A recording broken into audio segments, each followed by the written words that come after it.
Good morning. Good morning, Miss. Good morning, Miss. Good morning, Miss. Good morning, Miss. Sorry.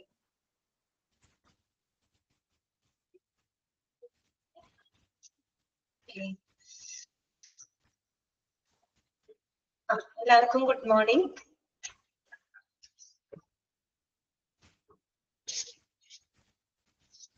അപ്പൊ നമുക്ക് ഇന്നത്തെ class നമുക്ക് start ചെയ്യാം കേട്ടോ.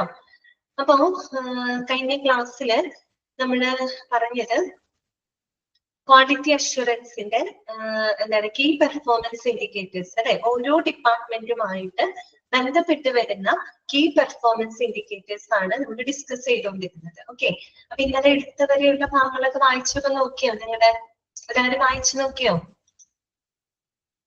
വായിച്ചു നോക്കി, മനസ്സിലായോ? ഓക്കെ, കുഴപ്പമില്ല. അപ്പൊ ഇനി നമ്മൾ ഇന്നലെ HRM വരെയാണ് പറഞ്ഞു നിർത്തിയത് കേട്ടോ. ഇനി ബാക്കി 2 ഡിപ്പാർട്ട്മെന്റുകളും കൂടെ നമുക്ക് അറിയാനായിട്ടുണ്ട്. ഓക്കെ, ഞാൻ ഓൾ മ്യൂട്ട് കൊടുക്കാണ്.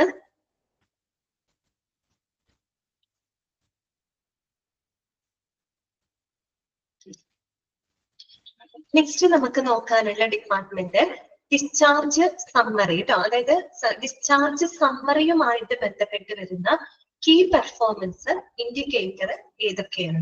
ഓക്കെ, ഒരെണ്ണം മാത്രമേ അവിടെ ഉള്ളൂ കേട്ടോ. ഏതാണത്? Time taken for the discharge. ഇതാണ് time taken for the discharge. ഡിസ്ചാർജിനായിട്ട് എടുക്കുന്ന സമയം. അപ്പൊ ഞാൻ പറഞ്ഞിരുന്നു, ഡിസ്ചാർജിന് എടുക്കുന്ന സമയം എന്ന് പറഞ്ഞു കഴിഞ്ഞാൽ ഒരു ഡോക്ടർ പേഷ്യന്റിന് ഒരു ഫോർമൽ ആയിട്ടുള്ള ഡിസ്ചാർജ് അപ്രൂവൽ കൊടുക്കുന്ന സമയം തൊട്ട് ആ ഒരു പേഷ്യന്റ് ഹോസ്പിറ്റലിൽ കൂടിയിട്ട് വിടുന്നത് വരെയുള്ള ടൈം, അതാണ് അവിടെ ഉദ്ദേശിക്കുന്നത് കേട്ടോ. Time taken for the discharge.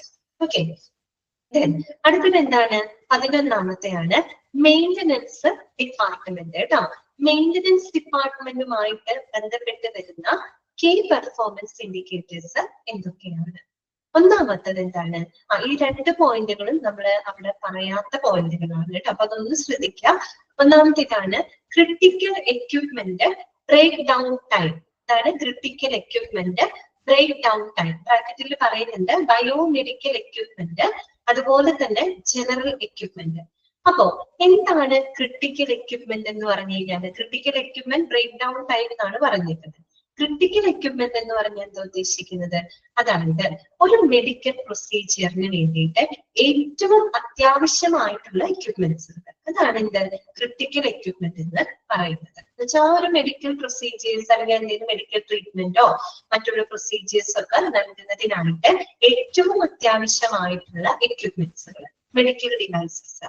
അതിപ്പോ വേണമെങ്കിൽ ബയോമെഡിക്കൽ എക്യുപ്മെന്റുകളാവാം, ജനറൽ എക്യുപ്മെന്റുകൾ, ഏത് വേണമെങ്കിലും ആവാം. ഓക്കെ, അങ്ങനെയുള്ള എക്യുപ്മെന്റുകളെയാണ് നമ്മൾ ക്രിട്ടിക്കൽ എക്യുപ്മെന്റ്സ് എന്നതുകൊണ്ട് ഉദ്ദേശിക്കുന്നത്. ആ ഒരു എക്യുപ്മെന്റ് ഇല്ലാതെ അവിടെ നമുക്ക് പ്രവർത്തനങ്ങൾ മുന്നോട്ട് കൊണ്ടുപോകാനായിട്ട് സാധിക്കില്ല. അപ്പം ഇവിടെ എന്താണ് critical equipment breakdown time എന്നാണ് പറയുന്നത്. That means the time taken അല്ലെ, ദ ടൈം ടേക്കൺ അല്ലെങ്കിൽ the time period during the critical equipment is not available. മനസ്സിലായോ? അപ്പൊ അങ്ങനെയുള്ള ക്രിട്ടിക്കൽ എക്യുപ്മെന്റ് അവൈലബിൾ അല്ലാതിരിക്കുന്ന സമയം എന്ന് വെച്ചാൽ അത് ബ്രേക്ക് ഡൗൺ ആയിട്ടിരിക്കുന്ന സമയം. ഓക്കെ, ചിലപ്പോൾ എന്തെങ്കിലും കാരണങ്ങൾ കൊണ്ട് ആ ഒരു എക്യുപ്മെന്റിന് എന്തെങ്കിലും തകരാറ് സംഭവിച്ചത് പ്രവർത്തനക്ഷമമല്ലാതിരിക്കുന്ന ആ ഒരു ടൈം പീരീഡ് ഉണ്ടല്ലോ, അതാണ് അവിടെ ഉദ്ദേശിക്കുന്നത്. Critical equipment breakdown time, breakdown ആയിട്ടിരിക്കുന്ന സമയമാണ്. ഓക്കെ, ദ ടൈം എന്താണ് ഉദ്ദേശിക്കുന്നത്? The period during the critical equipment is not available for the എന്താണ് ഹോസ്പിറ്റൽ പർപ്പസിന് അവൈലബിൾ അല്ലാതിരിക്കുന്നത്, പ്രവർത്തനക്ഷമമല്ലാതിരിക്കുന്ന ആ ഒരു സമയം. അത് നല്ലൊരു സൂചനയല്ല അല്ലെ. പ്രത്യേകിച്ച് ക്രിട്ടിക്കൽ എക്യുപ്മെന്റ് എന്ന് പറയുമ്പോൾ അതെപ്പോഴും എന്ത് ചെയ്തിരിക്കണം? മെയിൻ്റനൻസ് ചെയ്തിരിക്കണം. എപ്പോഴും അത് എന്തായിരിക്കണം? പ്രവർത്തനക്ഷമമാക്കി വെക്കണം അല്ലെ. അത് ഏറ്റവും ക്രിട്ടിക്കൽ ബ്രേക്ക് ഡൗൺ ടൈം കൂടുതലാണെന്ന് പറഞ്ഞു കഴിഞ്ഞാൽ റിപ്പയർ ചെയ്തെടുക്കാനുള്ള സമയം കൂടുതലാണ് അല്ലെ. അങ്ങനെ വരുമ്പോൾ അത് ഹോസ്പിറ്റലിന്റെ സേവനങ്ങളെ ബാധിക്കും അല്ലെ, ക്വാളിറ്റിനെ അത് ബാധിക്കുന്നുണ്ട്. ക്ലിയർ ആയോ പറഞ്ഞത്? അതാണ് കേട്ടോ critical equipment breakdown time. അത് എക്യുപ്മെന്റ്സ് എന്ന് പറയുമ്പോൾ എന്തൊക്കെയാവാം? ബയോമെഡിക്കൽ എക്യുപ്മെന്റ്സും ആവാം, ജനറൽ എക്യുപ്മെന്റ്സും ആകാം. ദെൻ വരുന്നത് എക്യുപ്മെന്റ് യൂട്ടിലൈസേഷൻ റേറ്റ് ആണ്. എക്യുപ്മെന്റുകളുടെ യൂട്ടിലൈസേഷൻ റേറ്റ്, എത്രത്തോളം ഉപയോഗത്തിന്റെ നിരക്കാണ് കേട്ടോ. അതിപ്പോ ഓപ്പറേഷൻ തിയേറ്ററുമായിട്ട് ബന്ധപ്പെട്ട എക്യുപ്മെന്റ്സ് ആയിക്കോട്ടെ, ICU ആയിട്ട് ബന്ധപ്പെട്ടതായിക്കോട്ടെ, അതുപോലെ ജനറൽ എക്യുപ്മെന്റ്സ്, എല്ലാ എക്യുപ്മെന്റ്സുകളുടെയും യൂട്ടിലൈസേഷൻ റേറ്റ് കേട്ടോ, അതിന്റെ ഉപയോഗത്തിന്റെ നിരക്ക്. ഇത്രയുമാണ് മെയിന്റനൻസ് ഡിപ്പാർട്ട്മെന്റുമായിട്ട് ബന്ധപ്പെട്ട് വരുന്ന എന്താ പറയാ key performance indicators. Okay, clear ആണല്ലോ, മനസ്സിലായോ? അപ്പൊ നമ്മൾ 32 കീ പെർഫോമൻസ് ഇൻഡിക്കേറ്റർ പഠിച്ചു. അതേ പോയിന്റുകൾ തന്നെയാണ് ഇവിടെ വരുന്നത് കേട്ടോ. നമ്മൾ ഓരോ ഡിപ്പാർട്ട്മെന്റ് വൈസ് ആയിട്ട് സോർട്ട് ചെയ്ത് പറഞ്ഞു മാത്രം. 1-2 മാത്രമാണ് അവിടെ പറയാത്ത കുറച്ച് പോയിന്റുകൾ പറഞ്ഞത്. അതൊക്കെ ഇമ്പോർട്ടന്റ് ആണ്. സെന്റിനൽ ഇവന്റ് എന്താണെന്നൊക്കെ നിങ്ങൾ നോക്കി വെക്കണം കേട്ടോ. അതുപോലെ തന്നെ BOR, ബെഡ് ഒക്യുപ്പൻസി റേറ്റ് എന്ന് പറഞ്ഞാൽ എന്താണ്, പിന്നെ വേറെ ഒന്നും കൂടെ നമ്മൾ പഠിച്ചിരുന്നല്ലോ, ഇത് critical equipment breakdown time, അതൊക്കെ അവിടെ പറയാത്ത കുറച്ച് പോയിന്റുകളാണ് കേട്ടോ. അപ്പൊ അങ്ങനെയുള്ളതൊക്കെ നിങ്ങളൊന്ന് നോട്ട് ചെയ്ത് മനസ്സിലാക്കി വെക്കാം. നെക്സ്റ്റ് നമുക്ക് പഠിക്കാനുള്ളത് eligibility to apply for the hospital accreditation. ഇനി ഒരു ഹോസ്പിറ്റലിന്റെ അക്രഡിറ്റേഷന് വേണ്ടിയിട്ട് എലിജിബിൾ ആവുന്നതിനുള്ള അല്ലെങ്കിൽ അത് അപ്ലൈ ചെയ്യുന്നതിന് വേണ്ടിയിട്ടുള്ള എലിജിബിലിറ്റി എന്തൊക്കെയാണ്? ഓക്കെ, നമുക്കൊരു ഹോസ്പിറ്റൽ അക്രഡിറ്റേഷൻ ലഭിക്കണം. അതിന് വേണ്ടിയിട്ട് നമ്മൾ അപ്ലൈ ചെയ്യണം അല്ലെ? അപ്ലൈ ചെയ്യുന്നതിന് വേണ്ടിയിട്ടുള്ള എലിജിബിലിറ്റി എന്തൊക്കെയാണ്? എന്തൊക്കെ കാര്യങ്ങൾ എലിജിബിൾ ആയെങ്കിൽ മാത്രമേ നമുക്ക് അക്രഡിറ്റേഷൻ അപ്ലൈ ചെയ്യാനായിട്ട് സാധിക്കുള്ളൂ. അതാണ് ഇനി നമ്മൾ കാണാനായിട്ട് പോകുന്നത് കേട്ടോ. നോക്കാം. ഹെൽത്ത് കെയർ ഓർഗനൈസേഷൻ അഥവാ HCO that satisfy the following requirements. താഴെ പറയുന്ന റിക്വയർമെന്റ്സുകൾ, അതായത് താഴെ പറയുന്ന എലിജിബിലിറ്റികൾ ഉണ്ടായിരിക്കണം. എങ്കിൽ മാത്രമേ നമുക്ക് ഒരു അക്രഡിറ്റേഷന് വേണ്ടിയിട്ട് അപ്ലൈ ചെയ്യാനായിട്ട് സാധിക്കൂ. എന്തൊക്കെയാണ് ആ എലിജിബിലിറ്റി നോക്കാം കേട്ടോ.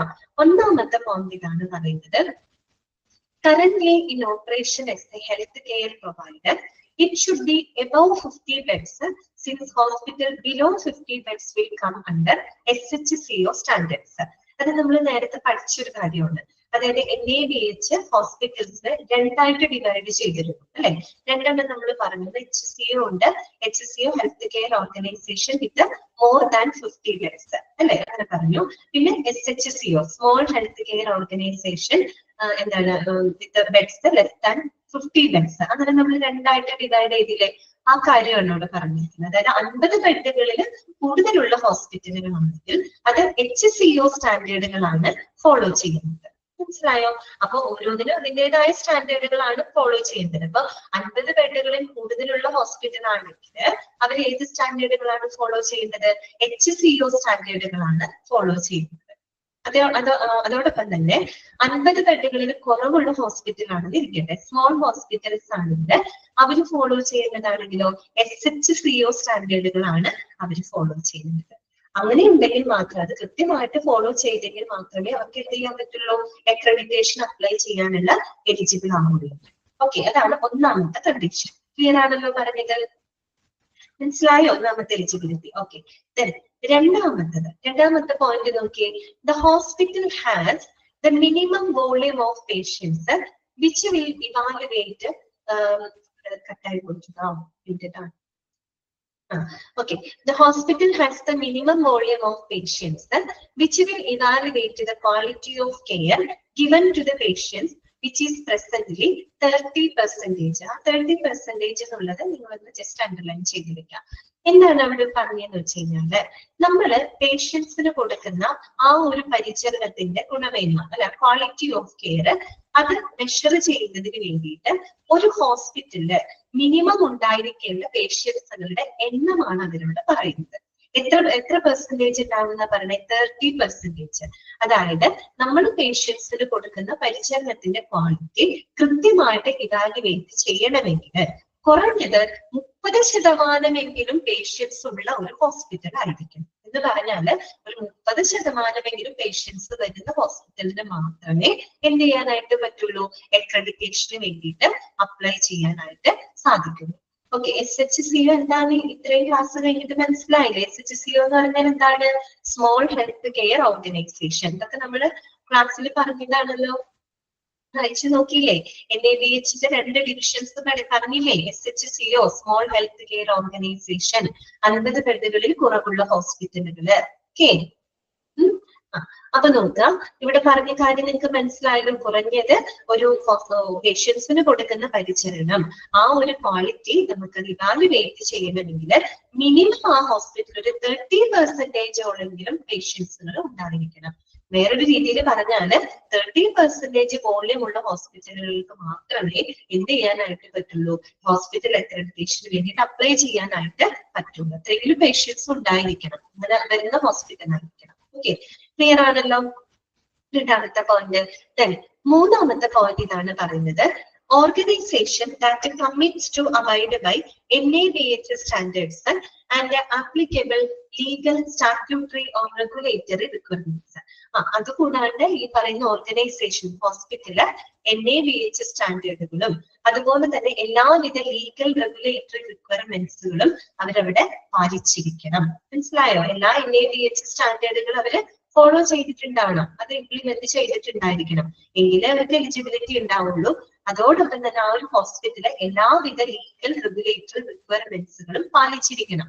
ഓക്കെ, നമുക്കറിയാലോ ഡിപ്പാർട്ട്മെന്റിൽ ഒരു ഹോസ്പിറ്റലൊക്കെ പ്രവർത്തിക്കണമെങ്കിൽ തീർച്ചയായിട്ടും അതിനൊരു ഫെഡറൽ ലോകളും ഫെഡറൽ റൂൾസ് ആൻഡ് റെഗുലേഷൻസ് ഉണ്ട്, സ്റ്റേറ്റ് റൂൾസ് ആൻഡ് റെഗുലേഷൻസ് ഉണ്ട്, റീജിയണൽ റൂൾസ് ആൻഡ് റെഗുലേഷൻസ് ഒക്കെ ഉണ്ട് അല്ലേ? അതെല്ലാം അവർ എന്ത് ചെയ്തിരിക്കണം, പാലിച്ചിരിക്കണം. അങ്ങനെയുള്ള ഹോസ്പിറ്റലുകൾക്ക് മാത്രമേ അക്രഡിറ്റേഷന് വേണ്ടിയിട്ട് അപ്ലൈ ചെയ്യാനുള്ള യോഗ്യത ഉണ്ടായിരിക്കും. ഓക്കെ, പിന്നെന്താ പറയുന്നത്, health care organisation should have implemented NABH standards in the HCO for a minimum of 3 months. ആ 3 months എന്നുള്ളത് അണ്ടർലൈൻ ചെയ്ത് വെക്കാം. എന്താണ് അവർ പറയുന്നത്, ആ ഒരു ഹെൽത്ത് കെയർ ഓർഗനൈസേഷൻ ഈ പറയുന്ന NABH സ്റ്റാൻഡേർഡുകള് കുറഞ്ഞത് 3 മാസമെങ്കിലും എവിടെ നടപ്പിലാക്കിയിരിക്കണം, ഹോസ്പിറ്റലില് നടപ്പിലാക്കിയിരിക്കണം. ഓക്കെ, NABH സ്റ്റാൻഡേർഡ് ഫോളോ ചെയ്യണമെന്ന് നമ്മൾ പറഞ്ഞു.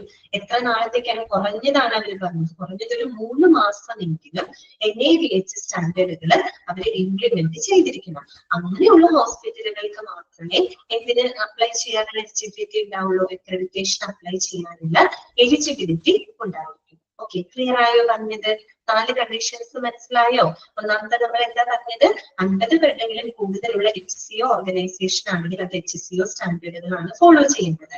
50 ബെഡുകളിൽ കുറവുള്ള SHCO സ്മോൾ ഹോസ്പിറ്റലുകളാണെങ്കിൽ അവർ SHCO സ്റ്റാൻഡേർഡുകളാണ് ഫോളോ ചെയ്യുന്നത്. അതാണ് ഒന്നാമത്തെ ഒരു കണ്ടീഷൻ ആയിട്ട് പറഞ്ഞത്. രണ്ടാമത് നമ്മൾ പറഞ്ഞത്, ഒരു പേഷ്യൻസിന് കൊടുക്കുന്ന പരിചരണത്തിന്റെ ക്വാളിറ്റി ഇവാലുവേറ്റ് ചെയ്യുന്നത് ഒരു കുറഞ്ഞത് 30% എങ്കിലും പേഷ്യൻസ് ഉള്ള ഒരു ഹോസ്പിറ്റൽ ആയിരിക്കും. അങ്ങനെയുള്ള ഹോസ്പിറ്റലിന് മാത്രമേ അക്രഡിറ്റേഷൻ അപ്ലൈ ചെയ്യാനുള്ള എലിജിബിലിറ്റി ഉണ്ടായിരിക്കും. പിന്നെ പറയുന്നത് എന്താണെന്ന് വെച്ചാൽ, ഈ പറയുന്ന ഹോസ്പിറ്റലുകള് NABH സ്റ്റാൻഡേർഡുകളും അതുപോലെ കൃത്യമായിട്ടുള്ള എന്താണ് ലീഗൽ റെഗുലേറ്ററി റിക്വയർമെന്റ്സുകളും പാലിച്ചിരിക്കണം, അല്ലെങ്കിൽ അതിനെ ഇംപ്ലിമെന്റ് ചെയ്തിരിക്കണം. പിന്നെ നാലാമത്തെ കണ്ടീഷൻ പറയുന്നത് NABH സ്റ്റാൻഡേർഡുകൾ കുറഞ്ഞത് 3 മാസമെങ്കിലും നടപ്പിലാക്കിയിരിക്കും. അങ്ങനെ ഉണ്ടെങ്കിൽ മാത്രമേ അവർക്ക് അക്രഡിറ്റേഷന് വേണ്ടിയിട്ട് അപ്ലൈ ചെയ്യാനുള്ള എലിജിബിലിറ്റി ഉണ്ടായിരിക്കുള്ളൂ. ഓക്കെ, അടുത്തത് എന്താണ്, these standards are to be used by the whole organization and not for a certain service within the organization. നമ്മൾ ഈ പറയുന്ന സ്റ്റാൻഡേർഡുകൾ, ഈ പറയുന്ന ക്രൈറ്റീരിയാസ് അതെന്ന് പറഞ്ഞാൽ ഒരു മൊത്തത്തിലൊരു ഹോസ്പിറ്റൽ മുഴുവൻ പാലിക്കേണ്ടതാണ് കേട്ടോ. ഈ സ്റ്റാൻഡേർഡ് ഗവൺമെന്റ് ഹോസ്പിറ്റലിൽ ഏതെങ്കിലും 1-2 ഡിപ്പാർട്ട്മെന്റുകൾ മാത്രം അത് ഫോളോ ചെയ്യുന്നവർക്ക് കാര്യമില്ല. മൊത്തത്തില് ആ ഹോസ്പിറ്റലിൽ എത്ര ഡിപ്പാർട്ട്മെന്റുകൾ പ്രവർത്തിക്കുന്നോ ആ എല്ലാ ഡിപ്പാർട്ട്മെന്റുകളും, ചുരുക്കി പറഞ്ഞ മൊത്തം ആ ഹോസ്പിറ്റലുകൾ ഈ പറയുന്ന സ്റ്റാൻഡേർഡുകൾ എല്ലാം തന്നെ ഫോളോ ചെയ്യണം. എങ്കിൽ മാത്രമേ അക്രഡിറ്റേഷൻ കിട്ടുള്ളൂ. അല്ലാണ്ട് ഇപ്പോൾ 24 ഡിപ്പാർട്ട്മെന്റ് ഉള്ളത് 10 ഡിപ്പാർട്ട്മെന്റുകൾ ഈ പറയുന്ന കണ്ടീഷൻ ഒക്കെ ഫോളോ ചെയ്യുന്നുണ്ട്, ആ ഒരു കാരണം വെച്ച് നമുക്ക് അക്രഡിറ്റേഷൻ അപ്ലൈ ചെയ്യാനായിട്ട് പറ്റില്ല. അതാണ് അവിടെ ഉദ്ദേശിക്കുന്നത് കേട്ടോ. Organizations provide multiple services and the standards are equally applicable to all services within the healthcare organization. ഇതല്ലേ സെയിം കാര്യമാണ്. ഈ പറയുന്ന ഓർഗനൈസേഷൻ എന്ന് പറയുമ്പോൾ ഒരുപാട് സേവനങ്ങൾ കൊടുക്കുന്നതാണ് അല്ലെ. അതുകൊണ്ട് ആ ഒരു ഹോസ്പിറ്റലിലെ എല്ലാ ഡിപ്പാർട്ട്മെന്റുകളും ഈ പറയുന്ന സ്റ്റാൻഡേർഡുകൾ കീപ്പ് ചെയ്യണം, എങ്കിൽ മാത്രമേ ആ ഒരു എലിജിബിലിറ്റി അവർക്ക് ഉണ്ടാവുള്ളൂ കേട്ടോ. ഓക്കെ, ക്ലിയർ ആയോ പറഞ്ഞത്? മനസ്സിലായോ? ഓക്കെ, അപ്പൊ ഇതോട് കൂടിയിട്ട് നമുക്ക് ഈ ചാപ്റ്റർ ഇവിടെ അവസാനിക്കുകയാണ് കേട്ടോ. ഇനി നിങ്ങൾക്ക് മനസ്സിലാക്കാനായിട്ട് അവിടെ ഒരു സർട്ടിഫിക്കേഷൻ കൊടുത്തിട്ടുണ്ട് കേട്ടോ. ഈ ഒരു സർട്ടിഫിക്കേഷൻ ഇനി നിങ്ങൾ ഹോസ്പിറ്റലിലൊക്കെ പോകുമ്പോൾ നോക്കണം കേട്ടോ. നമ്മുടെ ഔട്ട് പേഷ്യന്റ് ഡിപ്പാർട്ട്മെന്റിന്റെ അവിടെ ഇതിന് വലിയ ഫ്രെയിം ചെയ്ത് വെച്ചിട്ടുണ്ടാവും. അക്രഡിറ്റേഷൻ ഉള്ള ഹോസ്പിറ്റലൊക്കെ ആണെങ്കിൽ മിക്കവാറും ഇങ്ങനെ ഒരു സർട്ടിഫിക്കറ്റ് നിങ്ങൾക്ക് കാണാൻ പറ്റും. അതിങ്ങനെ ഫ്രെയിം ചെയ്ത് അവർ ഫ്രണ്ടിൽ തന്നെ വെച്ചിട്ടുണ്ടായിരുന്നു കേട്ടോ. ഇനി നോക്കിയാൽ മതി. അപ്പൊ അങ്ങനെ ഒരു ഇതാണ് അവിടെ കൊടുത്തിരിക്കുന്നത്. National accreditation board for hospital and healthcare providers NABH-ന്റെ ഫുൾ ഫോം ശ്രീലക്ഷ്മി കണ്ടിട്ടുണ്ട് അല്ലെ? ഓക്കെ. എനിക്ക് അക്രഡിറ്റേഷൻ ഉള്ള ഹോസ്പിറ്റലിൽ പോയി കഴിഞ്ഞാൽ നിങ്ങൾക്ക് ഇത് കാണാൻ പറ്റൂട്ടോ. ഇപ്പൊ നമ്മൾ പഠിക്കുമ്പോൾ നമ്മൾ ശ്രദ്ധിക്കും. നമ്മളിപ്പോ അഡ്മിനിസ്ട്രേഷൻ ഒക്കെ പഠിച്ചിട്ട് നമ്മൾ ഹോസ്പിറ്റലിൽ പോകുമ്പോൾ അവർ പറയുന്ന കാര്യങ്ങളും അവിടുത്തെ കാര്യങ്ങളും നമ്മൾ അറിയാതെ പോകുമ്പോൾ നമ്മൾ ശ്രദ്ധിക്കും. നമുക്ക് കുറെ കാര്യങ്ങളൊക്കെ ഇനി മനസ്സിലാക്കാൻ പറ്റും. അത് നമുക്ക് ബ്രാക്കറ്റിൽ കൊടുത്തിട്ടുണ്ട്. Constituent board of quality council of India അല്ലെ? ഇതൊക്കെ നമ്മൾ പഠിച്ചതാണ് അല്ലെ? സർട്ടിഫിക്കറ്റ് നോക്കി കുറച്ച് വലുതാക്കട്ടെട്ടാണ്, ചെറുതായിട്ട് വായിക്കാൻ പറ്റും.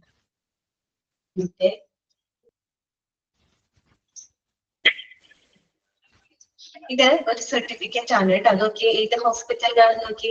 മംഗള Hospital and Mangala Kidney Foundation, Vajra Hills, Kadri Road, Bengaluru, Karnataka. അവിടെയുള്ള ഹോസ്പിറ്റലിന് കൊടുത്തിട്ടുള്ള ഒരു അക്രഡിറ്റേഷൻ സർട്ടിഫിക്കറ്റിന്റെ ഫോമാണ് അവിടെ കൊടുത്തിരിക്കുന്നത്. അക്രഡിറ്റേഷൻ എന്ന് പറഞ്ഞാൽ പല പല ലെവലുകളുണ്ട് കേട്ടോ.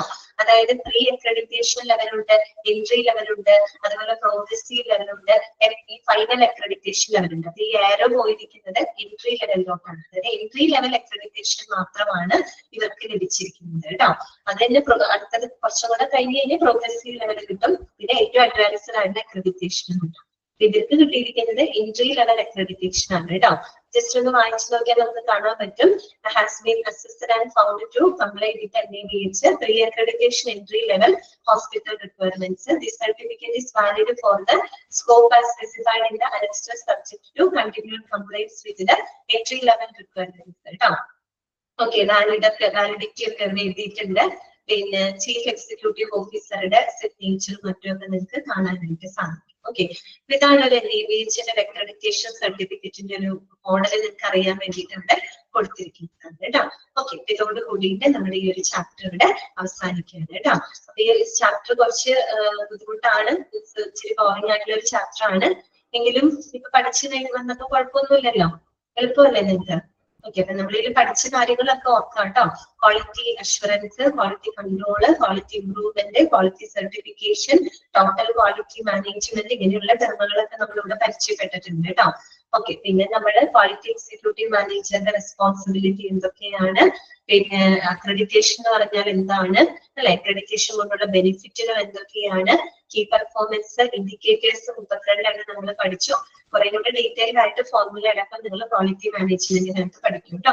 പിന്നെ നമ്മൾ ആ പഠിച്ച കീ പെർഫോമൻസ് ഇൻഡിക്കേറ്ററുകളെ ഓരോ ഡിപ്പാർട്ട്മെന്റ് വൈസ് ആയിട്ട് നമ്മൾ സോർട്ട് ചെയ്തു. ഓക്കെ, ഒരു എന്താ പറയാ അക്രഡിറ്റേഷൻ അപ്ലൈ ചെയ്യാനുള്ള എലിജിബിലിറ്റി എന്തൊക്കെയാണ്, ഇത്രയുമാണ് നമ്മൾ ഈ ഒരു ചാപ്റ്ററിനകത്ത് പഠിച്ചത്. ഓക്കെ, ക്ലിയർ അല്ലേ? മനസ്സിലായില്ലേ നിങ്ങൾക്ക്? ഓക്കെ, അങ്ങനെയാണെങ്കിൽ ഞാൻ ഇന്നലെ പറഞ്ഞിരുന്നു ഇതിനകത്ത് എനിക്ക് ഒരു ചാപ്റ്റർ കൂടെ എടുക്കാനുണ്ട് കേട്ടോ.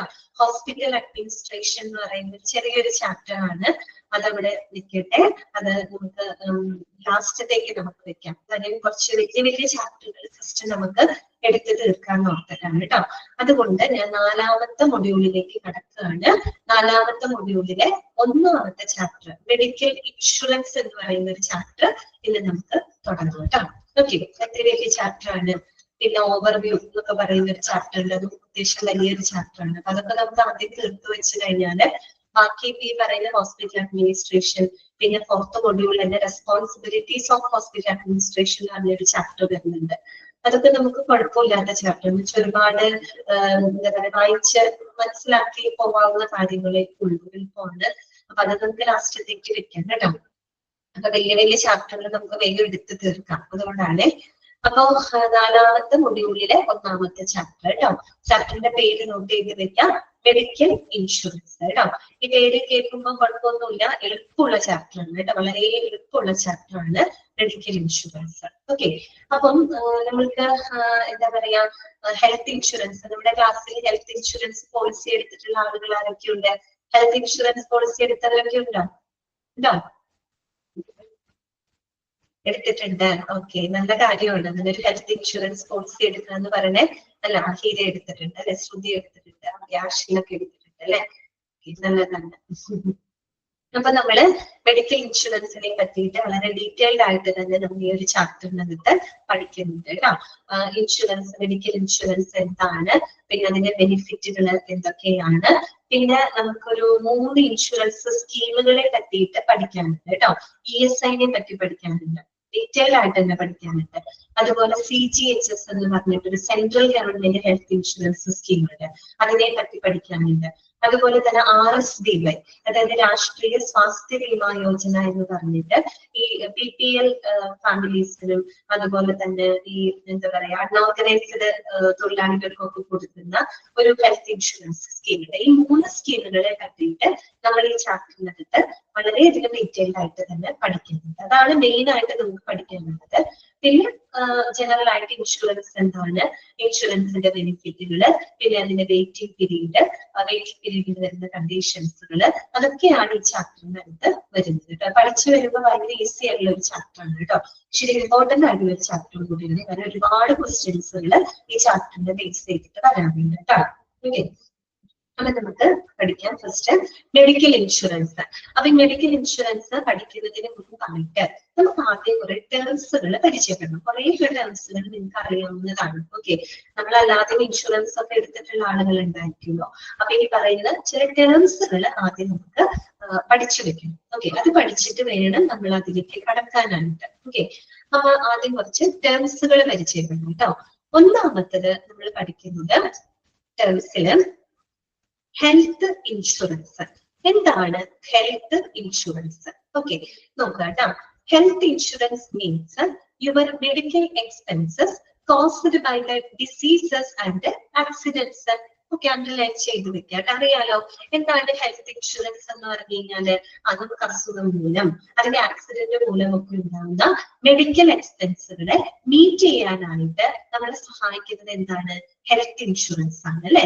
ഓക്കെ, അത്രയേ ഉള്ളൂ. സിമ്പിൾ ആയിട്ടുള്ള കാര്യമാണ് അല്ലെ. നമുക്ക് അസുഖം വരുന്നത് മൂലം അല്ലെങ്കിൽ നമുക്ക് എന്തെങ്കിലും ആക്സിഡന്റ് പോലെ ഇൻഷുറി ഒക്കെ സംഭവിച്ചു വരുമ്പോൾ മെഡിക്കൽ എക്സ്പെൻസുകൾ മീറ്റ് ചെയ്യാനായിട്ട് നമ്മളെ സഹായിക്കുന്നത് എന്താണ്? ഇത്തരത്തിലുള്ള ഹെൽത്ത് ഇൻഷുറൻസുകളാണ്. ഓക്കെ, ദെൻ അടുത്തത് കേട്ടോ. അപ്പൊ അതൊന്നാമത്തെ ടേം അതാണ് നമ്മൾ പഠിച്ചത്, ഹെൽത്ത് ഇൻഷുറൻസ് എന്താണ്. ഇനി നമ്മൾ പഠിക്കുന്ന നെക്സ്റ്റ് ടേം കേട്ടോ. അടുത്ത ടേം എന്താ നോക്കാം, ഇൻഷുർഡ്. അതായത് ഇൻഷുർഡ് ഉണ്ട്, ഇൻഷുറർ ഉണ്ട്. അത് കൃത്യമായിട്ട് മനസ്സിലാക്കി വെക്കുക, അങ്ങോട്ടും ഇങ്ങോട്ടും മാറിപ്പോകുന്നത് കേട്ടോ. നോക്കാം, ആരാണ് insured? Okay, insured INSURED. Okay, the insured is the person or business that gets compensated if the loss occurs. അവിടെ ഫുൾ സ്റ്റോപ്പ് ഇടാം കേട്ടോ. അവിടെ occurs എന്നുള്ളത് ഫുൾ സ്റ്റോപ്പ് ഇടാം. അവിടെ സെന്റൻസ് അവസാനിച്ചു കേട്ടോ. അപ്പൊ എന്താണ്, ആരാണ് ഇൻഷുർഡ് എന്ന് പറഞ്ഞാല്? ഇൻഷുർഡ് എന്ന് പറഞ്ഞു കഴിഞ്ഞാല് ഓക്കെ, കറക്റ്റ് ആണ് അല്ലെ, കുഴപ്പമില്ല. അതായത് ഇറ്റ് ഇസ് ദ പേഴ്സൺ, നഷ്ടം സംഭവിച്ചു കഴിഞ്ഞാല് നഷ്ടപരിഹാരം ലഭിക്കുന്ന വ്യക്തി അല്ലെങ്കിൽ ആ ഒരു ഓർഗനൈസേഷൻ, ബിസിനസ്, അവരെയാണ് നമ്മൾ എന്ത് പറയുന്നത്? ഇൻഷുർഡ് എന്ന് പറയുന്നത്.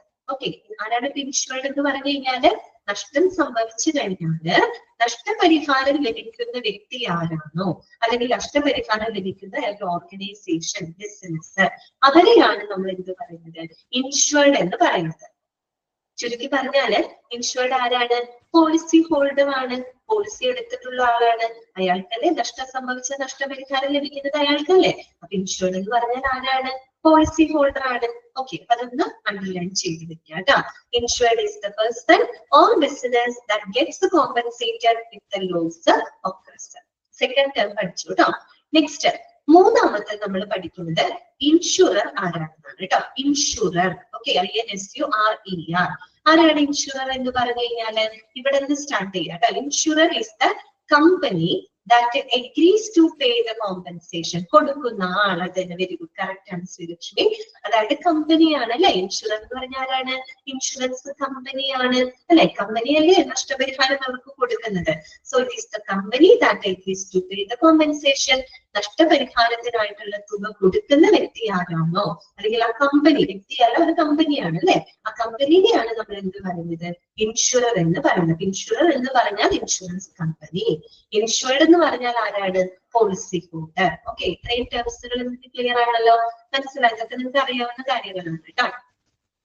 അടുത്തത് എന്താണ് പ്രീമിയം? പ്രീമിയം എന്താണെന്നാണ് പറയുന്നത് കേട്ടോ. എന്താണ് the money that is paid by the insured to the insurer is called premium. Okay, എന്താണ് പ്രീമിയം എന്ന് പറഞ്ഞാൽ the money that is paid by the insured to the insurer, അതായത് ഇൻഷുറർക്ക് കമ്പനിക്കായിട്ട് എന്താണ് ഈ പോളിസി ഹോൾഡർ കൊടുക്കുന്ന ആ ഒരു നിശ്ചിത തുകയിനെയാണ് നമ്മൾ എന്ത് പറയുന്നത്, പ്രീമിയം എന്ന് പറയുന്നത്. അത് തന്നെ ശ്രീലക്ഷ്മി ആഫ്റ്റർ മന്ത്ലി ഉണ്ടായിരിക്കും, ക്വാർട്ടർലി ഉണ്ടായിരിക്കും, ഇയർലി ഉണ്ടായിരിക്കും അല്ലെ. മാസം അടയ്ക്കാം, ചിലത് ഈ പറയുന്ന 3 മാസം കൂടുമ്പോൾ പ്രീമിയം അടയ്ക്കാം, ചിലത് വർഷത്തിന്റെ പ്രീമിയം ഉണ്ടാവും.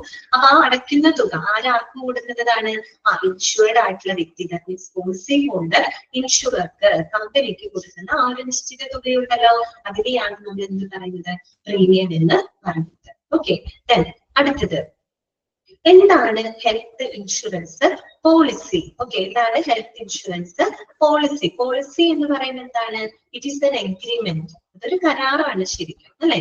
ഹെൽത്ത് ഇൻഷുറൻസ് പോളിസി എന്ന് പറയുമ്പോൾ it is N agreement between an insurer and an individual or group in which the insurer agrees to provide a specific health insurance cover at a particular premium. Underline ചെയ്തിരിക്കുക കേട്ടോ. അപ്പൊ health insurance policy എന്ന് പറഞ്ഞാൽ അതൊരു agreement ആണ്. ആർക്കിടയിലുള്ള agreement ആണ്, ഈ പറയുന്ന ഇൻഷുറർക്കും ഇൻഷുർഡിനും ഇടയിലുള്ള ഒരു എഗ്രിമെന്റ് ആണ്. ആ ഒരു എഗ്രിമെന്റ് പ്രകാരം ഇൻഷുറർ എന്ന് പറഞ്ഞാലാണ് കമ്പനി അല്ലെ. കമ്പനി എന്താണ് കൊടുക്കുന്നത്, agrees to provide a specific health insurance cover at a particular premium, അല്ലെ ഒരു നിശ്ചിത പ്രീമിയത്തില് ഒരു ഹെൽത്ത് ഇൻഷുറൻസ് പരിരക്ഷ ആർക്ക് കൊടുക്കുകയാണ്, പോളിസി ഹോൾഡർക്ക് കൊടുക്കുകയാണ് അല്ലെ. അങ്ങനെ കൊടുത്തുകൊണ്ടുള്ള ആ ഒരു കരാറിൽ ഏർപ്പെടുകയാണ് അല്ലെ. ആ ഒരു കരാറാണ് എന്ത്, ഹെൽത്ത് ഇൻഷുറൻസ് പോളിസി എന്നതുകൊണ്ട് ഉദ്ദേശിക്കുന്നത്. So it is an agreement between a policy holder and a company. ഇതിലെന്താണ്, the company agrees to provide a specific health insurance cover at a particular premium. ഒരു നിശ്ചിത പ്രീമിയത്തില് ഒരു ഹെൽത്ത് ഇൻഷുറൻസ് പരിരക്ഷ ആർക്ക് provide ചെയ്യാണ്, policy ഹോൾഡർക്കായിട്ട് provide ചെയ്യുന്നത്. That is called health insurance എന്താണ് policy. Okay, clear ആയോ പറഞ്ഞത്? ഇത്രയും ടേംസുകൾ ഓക്കെ ആണോ?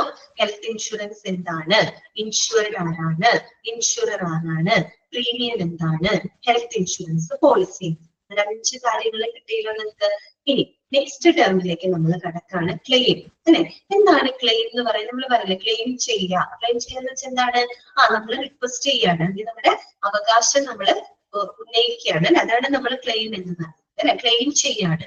ഓക്കെ, ആരായിരിക്കും ക്ലെയിം ചെയ്യുന്നുണ്ടാവുക, ആരായിരിക്കും, പോളിസി ഹോൾഡർ ആയിരിക്കും ക്ലെയിം ചെയ്യുന്നുണ്ടാവുക. ഓക്കെ, അപ്പൊ എന്താണ് ക്ലെയിം എന്ന് പറഞ്ഞാല്, a person's request for the payment by an insurer of a loss covered by a policy. Claim എന്ന് പറഞ്ഞാൽ എന്താണ്, a person's request for the payment of a loss. Simple ആയിട്ട് പറഞ്ഞാൽ എന്താണ്, it is the request for the payment of a loss അല്ലെ. ഒരു നഷ്ടം സംഭവിച്ചു കഴിഞ്ഞാല് ആ നഷ്ടപരിഹാര തുക ലഭിക്കുന്നതിന് വേണ്ടിയിട്ടുള്ള ഒരു റിക്വസ്റ്റ് കൊടുക്കുന്നതിനെയാണ് നമ്മൾ എന്ത് പറയുന്നത്, ക്ലെയിം ചെയ്യാന്ന് പറയുന്നത് അല്ലെ. നമ്മള് നഷ്ടം സംഭവിച്ചു, നമ്മൾ ഉന്നയിക്കുകയാണ് നമ്മുടെ അവകാശം, എനിക്ക് നഷ്ടപരിഹാരം വേണം എന്നുള്ളൊരു റിക്വസിഷൻ കൊടുക്കുന്നതിനെയാണ് നമ്മൾ എന്ത് പറയുന്നത്, ക്ലെയിം ചെയ്യാനതുകൊണ്ട് ഉദ്ദേശിക്കുന്നത്. ഓക്കെ, അത്രേ ഉള്ളൂ കേട്ടോ. ക്ലെയിം 2 ടൈപ്പ് ഉണ്ട് കേട്ടോ. 2 തരത്തിലുള്ള ക്ലെയിമുകളുണ്ട്. ഏതൊക്കെയാണ്? ഒന്ന് ഫസ്റ്റ് പാർട്ടി ക്ലെയിമും 2 തേർഡ് പാർട്ടി ക്ലെയിമുമാണ് കേട്ടോ. ഏതൊക്കെയാണ്? ഫസ്റ്റ് പാർട്ടി ക്ലെയിമും തേർഡ് പാർട്ടി ക്ലെയിമും. ഇനി അതെന്തൊക്കെയാണെന്ന് നമുക്ക് നോക്കാം. ഫസ്റ്റ് വരുന്നത് ഫസ്റ്റ് പാർട്ടി ക്ലെയിം. എന്താണ് ഫസ്റ്റ് പാർട്ടി ക്ലെയിം എന്ന് പറഞ്ഞു കഴിഞ്ഞാല്, the claims made to your own insurance company. ഇതാണ് the claims made to your own insurance company. അതായത് ഒരു വ്യക്തി, അതായത് ഒരു പോളിസി ഹോൾഡർ അദ്ദേഹത്തിന്റെ സ്വന്തം ഇൻഷുറൻസ് കമ്പനിയോട് നഷ്ടപരിഹാരത്തിനായിട്ടുള്ള തുക അദ്ദേഹം ക്ലെയിം ചെയ്യാണ്. അതിനെയാണ് നമ്മൾ എന്ത് പറയുന്നത്, ഫസ്റ്റ് പാർട്ടി ക്ലെയിം എന്ന് പറയുന്നത്. മനസ്സിലായോ? ഫസ്റ്റ് പാർട്ടി ക്ലെയിം എന്ന് പറഞ്ഞാൽ എന്താണ്, അതായത് ആ പോളിസി ഹോൾഡർ തന്റെ സ്വന്തം ഇൻഷുറൻസ് കമ്പനിയോട് തന്നെ നഷ്ടപരിഹാരത്തിനായിട്ടുള്ള തുകയ്ക്ക് വേണ്ടിയിട്ട് ക്ലെയിം ചെയ്യാണ്, റിക്വസ്റ്റ് കൊടുക്കുകയാണ്. That is called first party claim. Okay, ഒരു അജിത്ത് എന്ന് പറയുന്ന ഒരാള്, അദ്ദേഹം ഒരു എന്താണ് ആക്സിഡന്റ് ഇൻഷുറൻസ് എടുത്തിട്ടുണ്ട്, ആക്സിഡന്റ് ക്ലെയിം പോളിസി എടുത്തിട്ടുണ്ടെന്ന് വിചാരിക്കാം. അദ്ദേഹം കാർ ഓടിച്ചു പോകുന്ന സമയത്ത് കാറ് ഒരു മതിലിൽ ഇരിക്കുകയും അദ്ദേഹത്തിന് പരിക്ക് സംഭവിക്കുകയാണ്, കാറിന് കുറച്ച് കേടുപാടുകൾ സംഭവിക്കുകയാണ്. അപ്പൊ അദ്ദേഹം എന്ത് ചെയ്യാണ്, ഈ പറയുന്ന ആക്സിഡന്റ് പോളിസി എടുത്തിട്ടുള്ള ആളാണ്. അദ്ദേഹത്തിന്റെ കമ്പനിയോട് ആവശ്യപ്പെടുകയാണ് അല്ലെ, ആക്സിഡന്റ് സംഭവിച്ചു, ഇനി ഇന്ന് ബുദ്ധിമുട്ടുകളൊക്കെ ഉണ്ടായി, എനിക്ക് ആ നഷ്ടപരിഹാരം വേണം എന്നുള്ള രീതിയിൽ അദ്ദേഹത്തിന്റെ സ്വന്തം ഇൻഷുറൻസ് കമ്പനിയിലെടുത്ത് അദ്ദേഹത്തിന്റെ ക്ലെയിം ഉന്നയിക്കുകയാണ്. അതാണ് ഇതിന് ഫസ്റ്റ് പാർട്ടി ക്ലെയിം എന്ന് പറയുന്നത്. ഓക്കെ, ദെൻ അടുത്തത് എന്താണ്? തേർഡ് പാർട്ടി ക്ലെയിം ആണ്. തേർഡ് പാർട്ടി ക്ലെയിം എന്ന് പറഞ്ഞാൽ എന്താണ്? തേർഡ് പാർട്ടി ക്ലെയിം നോക്കിയേ, claims made by one person against another person's company. Okay, ഇതാണ് claims made by one person against another person's company. അതായത് മൂന്നാമതൊരു വ്യക്തി എന്താണ്? പോളിസി ഹോൾഡറിന്റെ കമ്പനിയോട് നഷ്ടപരിഹാരത്തിനായിട്ടുള്ള റിക്വസിഷൻ ഉന്നയിക്കുകയാണ്. അതാണ് ഇത് തേർഡ് പാർട്ടി ക്ലെയിം എന്ന് പറയുന്നത്. ഒരു എക്സാമ്പിൾ പറയാം. ഇത് നേരത്തെ പറഞ്ഞെടുത്താൽ മതി. അജിത്ത്, ഓക്കെ, അജിത്ത് ഒരു തേർഡ് പാർട്ടി ഇൻഷുറൻസ് എടുത്തിട്ടുള്ള ഒരാളാണെന്ന് ഇരിക്കട്ടെ. നമ്മള് ഇതെന്ന് പറഞ്ഞ തേർഡ് പാർട്ടി ക്ലെയിം എന്ന് പറയുമ്പോൾ നമ്മള് മൂലം മറ്റൊരാൾക്ക് അപകടം സംഭവിക്കുകയാണെങ്കിൽ അയാൾക്ക് കൂടെ പരിരക്ഷ കിട്ടും. തേർഡ് പാർട്ടി ക്ലെയിം ഉണ്ട്. ഈ അജിത്ത് എന്ന് പറയുന്ന വ്യക്തി, അദ്ദേഹം എന്താണ്? കാർ ഓടിച്ചു പോകുന്നു. കാർ ഓടിച്ചു പോകുന്ന സമയത്ത് രമേശ് എന്ന് പറയുന്ന വ്യക്തിയുടെ കാറുമായിട്ട് കൂട്ടിയിടിക്കുകയാണ്. ഓക്കെ, അപ്പൊ ഈ അജിത്തിന്റെ പ്രശ്നം കൊണ്ട് രമേശിനും കൂടെ ബുദ്ധിമുട്ടുണ്ടാകുന്നുണ്ട്. അവർക്കും എന്താണ്? അപകടം സംഭവിക്കുന്നത്. അപ്പൊ ഈ രമേശ് എന്ന് പറയുന്ന വ്യക്തി അജിത്തിന്റെ കമ്പനിയിലൂടെ എന്താണ്? നഷ്ടപരിഹാരത്തിനായിട്ടുള്ള ആ ഒരു ക്ലെയിം ഉന്നയിക്കുന്നത്. അതാണ് ഇത് തേർഡ് പാർട്ടി ക്ലെയിം. മൂന്നാമതൊരു വ്യക്തി പോളിസി ഹോൾഡറുടെ കമ്പനിയോട് നഷ്ടപരിഹാരത്തിനായിട്ടുള്ള എന്താണ്? റിക്വസിഷൻ ചെയ്യുന്നതാണ്, അല്ലെ? അങ്ങനെയാണ് നമ്മൾ എന്ത് പറയുന്നത്? Third party claim. അപ്പൊ നമ്മൾ മൂലം വേറൊരാൾക്ക് അപകടം സംഭവിക്കുകയാണെങ്കിൽ അയാൾക്കുമുള്ളൊരു ഇൻഷുറൻസ് പരിരക്ഷയിലൂടെ അതിലൂടെ ലഭിക്കും. ഓക്കെ, ക്ലിയർ ആയോ പറഞ്ഞത്? ഓക്കെ ആണോ? മനസ്സിലായോ? ഫസ്റ്റ് പാർട്ടി ക്ലെയിം എന്താണെന്നും തേർഡ് പാർട്ടി ക്ലെയിം എന്താണെന്ന് എല്ലാവർക്കും മനസ്സിലായില്ലേ? ഓക്കെ, അത്രയേ ഉള്ളൂ കേട്ടോ. അപ്പൊ ആ ടേമുകൾ ക്ലിയർ ആണെന്ന് വിചാരിക്കുന്നു. ഇനി അടുത്തൊരു ടേമാണ് എക്സ്ക്ലൂഷൻ. എക്സ്ക്ലൂഡ് ചെയ്യാന്ന് വെച്ചാൽ എന്താ? ഒഴിവാക്കുക എന്നല്ലേ അർത്ഥം. അപ്പൊ എന്തായിരിക്കും എക്സ്ക്ലൂഷൻ എന്ന് പറഞ്ഞു കഴിഞ്ഞാല്? നോക്കുക, specific conditions or circumstances enlisted in the policy that are not covered by the policy. Okay, അതാണ് എന്ത്? എക്സ്ക്ലൂഷൻ. നമ്മള് ഇൻഷുറൻസ് പോളിസി എടുക്കുമ്പോൾ കൃത്യമായിട്ട് ചില ടേംസ് ആൻഡ് കണ്ടീഷൻസ് ഒക്കെ അവിടെ എഴുതിയിട്ടുണ്ട്. അതൊക്കെ നല്ലപോലെ വായിച്ചിട്ട് വേണം നമ്മൾ ആ ഒരു പോളിസി എടുക്കാനും സൈൻ ചെയ്യാനായിട്ട്. അതില് ചില കണ്ടീഷൻസുകൾ അല്ല ചില സാഹചര്യങ്ങൾക്ക് എന്ത് കൊടുക്കില്ല? ഈ പറയുന്ന പോളിസി പരിരക്ഷ കൊടുക്കുന്നില്ല. ഓക്കെ, അങ്ങനെയുള്ള ചില സാഹചര്യങ്ങളെയാണ് നമ്മൾ എക്സ്ക്ലൂഷൻ എന്നതുകൊണ്ട് ഉദ്ദേശിച്ചത്. വെച്ചാൽ ആ ഒരു ഇൻഷുറൻസ് കവറേജിൽ നിന്നും ഒഴിവാക്കിയിട്ടുള്ള ചില സ്പെസിഫിക് ആയിട്ടുള്ള ചില സാഹചര്യങ്ങൾ, ചില കണ്ടീഷൻസ്, അതിനെയാണ് നമ്മൾ എക്സ്ക്ലൂഷൻ എന്നതുകൊണ്ട് ഉദ്ദേശിക്കുന്നത്. അത് മിക്കവാറും ചില റിസ്കുകളായിരിക്കും, ചില റിസ്ക് ഫാക്ടേഴ്സ് ആയിരിക്കും. അതാണ് അവിടെ പറയുന്നത്. റിസ്ക് ആണത്. ഓക്കെ, ചില സ്പെസിഫിക് റിസ്ക് കണ്ടീഷൻസ്, ചില റിസ്ക് സർക്കംസ്റ്റൻസസ്, അങ്ങനെയുള്ള കണ്ടീഷൻസിന് ആ പോളിസി എന്ത് കൊടുക്കുന്നുണ്ടാവില്ല? പരിരക്ഷ കൊടുക്കുന്നുണ്ടാവില്ല. അത്തരം സാഹചര്യങ്ങളെയാണ് നമ്മൾ എക്സ്ക്ലൂഷൻ എന്നതുകൊണ്ട് ഉദ്ദേശിക്കുന്നത്. റിസ്ക് എന്ന് പറഞ്ഞാൽ എന്താണ്? പോസിബിലിറ്റി ഓഫ് എ ലോസ് ആണ്, അല്ലെ? നഷ്ടത്തിനുള്ള സാധ്യതയുള്ള കാര്യങ്ങളെയാണ് റിസ്ക് എന്ന് പറയുന്നത്. ഓക്കെ, ഇപ്പം അതിന് വീണ്ടും പറയുന്നുണ്ട്, എക്സ്ക്ലൂഷൻ വീണ്ടും പറയുന്നുണ്ട്. എങ്കിലും ഇപ്പൊ നമ്മൾ ഒരു എന്താ പറയാ, ഒരു ലൈഫ് ഇൻഷുറൻസ് പോളിസി എടുത്തിട്ടുണ്ടെന്ന് വിചാരിക്കാം. ഓക്കെ, ലൈഫ് ഇൻഷുറൻസ് പോളിസി എടുത്തിട്ടുണ്ട്. ആ പോളിസിക്ക് എടുത്ത് കൃത്യമായിട്ട് എക്സ്ക്ലൂഷൻ എന്ന് പറഞ്ഞ് എഴുതിയിട്ടുണ്ട്. ആത്മഹത്യ മൂലം ഉണ്ടാകുന്ന കേസുകൾക്ക് ഈ ഒരു പോളിസി പരിരക്ഷ കൊടുക്കുന്നില്ല എന്ന് കൃത്യമായിട്ട് അതിനകത്ത് എഴുതി വെച്ചിട്ടുണ്ട്. അതൊരു എക്സ്ക്ലൂഷൻ ആണ്. ലൈഫ് ഇൻഷുറൻസ് തന്നെ നമുക്ക് ആക്സിഡന്റ് സംഭവിക്കാം, അല്ലെങ്കിൽ നമുക്ക് എന്തെങ്കിലും അസുഖം വരുമ്പോൾ സ്വാഭാവികമായിട്ട് നമുക്ക് അങ്ങനെ വരുന്ന പ്രശ്നങ്ങളാണ്. അതിന് ഇൻഷുറൻസ് കവറേജ് കിട്ടും. അതല്ലാണ്ട് നമ്മൾ സ്വയം മുറിവേൽപ്പിച്ച് നമുക്ക് ഇൻഷുറൻസ് കിട്ടാൻ വേണ്ടി നമ്മൾ സ്വയം മുറിവേൽപ്പിക്കുന്ന കാര്യങ്ങൾക്ക് എന്ത് കൊടുക്കില്ല?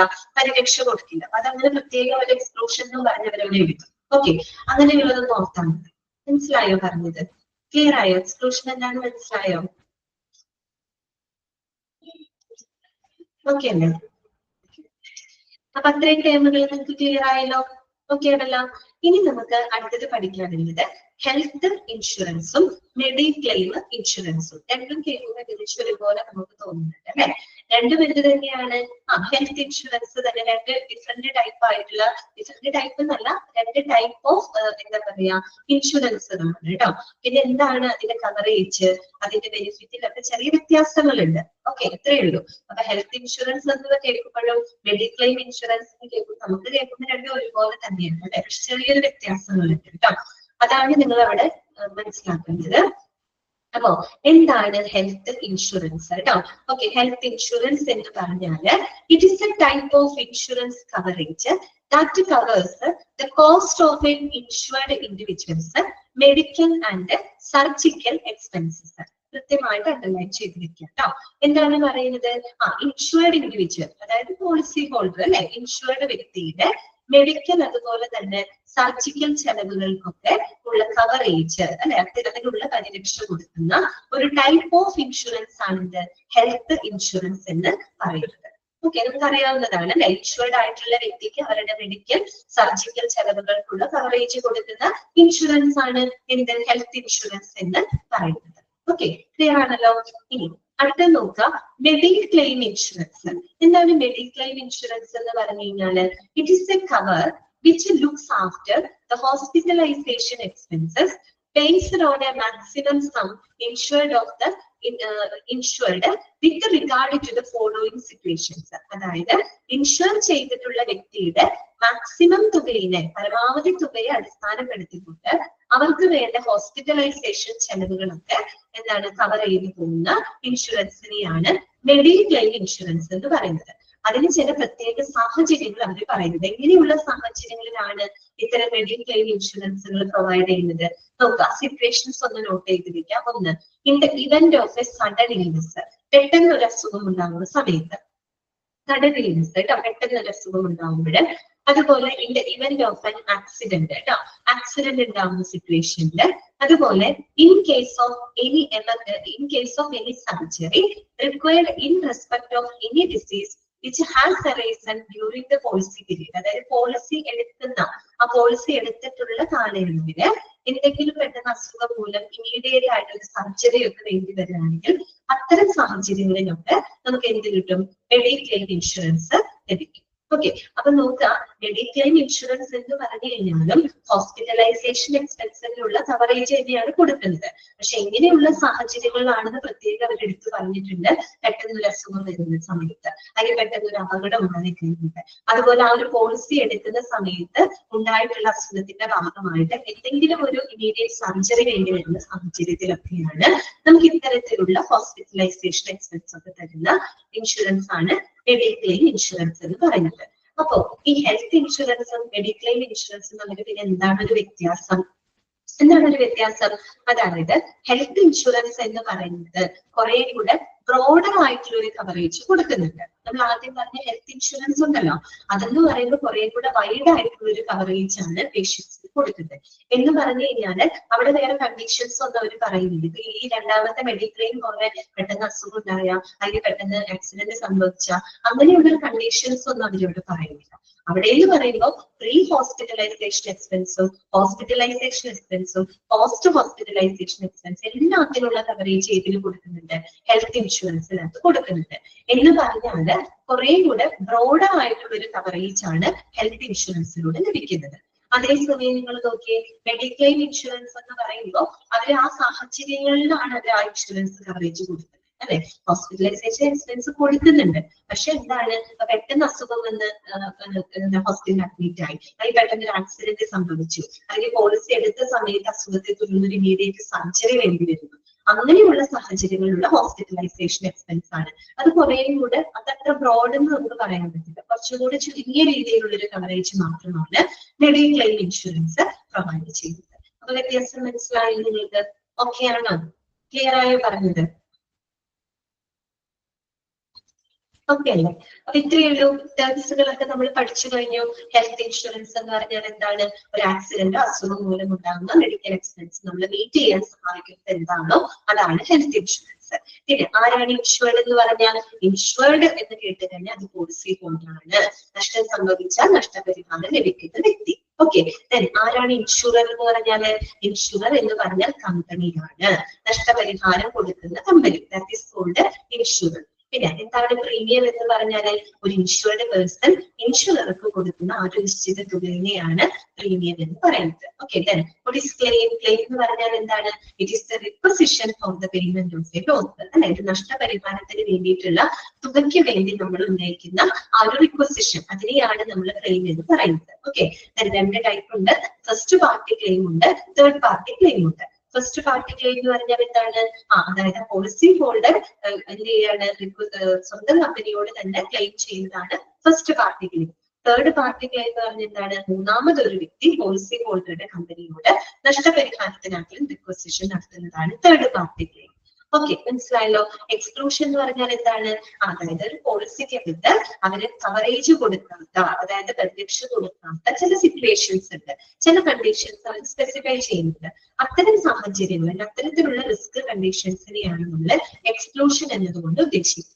പിന്നെ നമ്മൾ പറഞ്ഞ എന്താണ് ഹെൽത്ത് ഇൻഷുറൻസ്, എന്താണ് മെഡിക്ലെയിം ഇൻഷുറൻസ്. എപ്പോഴും മനസ്സിലുണ്ടാവുക ഹെൽത്ത് ഇൻഷുറൻസ് കുറെ കൂടെ ബ്രോഡർ ആയിട്ടുള്ള ഒരു കവറേജ് ആണ് കൊടുക്കുന്നത്. എന്തിനെ അപേക്ഷിച്ച്? മെഡിക്ലെയിം ഇൻഷുറൻസിനെ അപേക്ഷിച്ച്. ഓക്കെ ആണല്ലോ. ഇനി നമുക്ക് പഠിക്കാനുള്ളത് ഇൻഷുറൻസ് ഫേംസ് ഇൻ ഇന്ത്യ കേട്ടോ. നമ്മുടെ ഇന്ത്യയിൽ പ്രവർത്തിക്കുന്ന കുറച്ച് ഇൻഷുറൻസ് ഫേംസ് ആണ്, മേജർ വൺസ് ആണ് കേട്ടോ. അത് വെറുതെ വായിച്ചു പോയാൽ മതി, നിങ്ങൾക്കൊന്ന് അറിഞ്ഞിരിക്കാനാണ്. പലതും നിങ്ങളൊക്കെ കേട്ടിട്ടുള്ളതാണ്. അവൈവ ലൈഫ് ഇൻഷുറൻസ്, അതുപോലെ ബജാജ് അലയൻസ്, ഭാരതി എയിംസ്, ICICI പ്രudential, Axis New York, Met Life India. ഇതൊക്കെ നമ്മുടെ ഇന്ത്യയിൽ പ്രവർത്തിക്കുന്ന ഏറ്റവും വലിയ ഇൻഷുറൻസ് ഫേംസുകളൊക്കെയാണ് കേട്ടോ. ജസ്റ്റ് ഒന്ന് അറിഞ്ഞിരുന്നാൽ മതി. ഓക്കെ, അടുത്തത് കേട്ടോ.